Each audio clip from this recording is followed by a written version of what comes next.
சாதத்தை இப்படி சாப்பிட்டால்தான் ஒரு நோய்களும் வராது. தினமும் அரிசி சாதம் சாப்பிடுவதால் அதிக அளவில் சர்க்கரை நோய் வருவதாக பலரும் சொல்கிறார்கள். ஆனால் அது தவறு. நாம் எப்படி சாப்பிடுகிறோம் என்பதுதான் முக்கியம். இன்று குக்கரில் வேக வைத்த சாதத்தை பலரும் சாப்பிடுகிறார்கள். கஞ்சியை வடிக்காமல் சாதம் சாப்பிடுவதால் தான் நீரிழிவு ஏற்படுகிறது.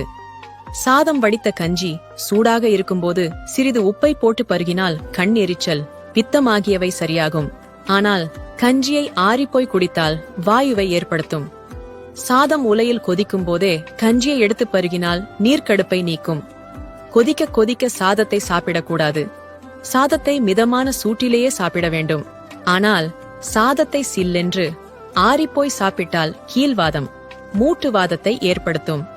பழைய சோற்றை சாப்பிடுவது உடலுக்கு குளிர்ச்சி, வலிமை தருவதுடன் வயிற்றுக் கோளாறு, அல்சர், மூட்டு வலி, தோல் நோய்களாகியவை பாதிக்காமல் பாதுகாக்கிறது.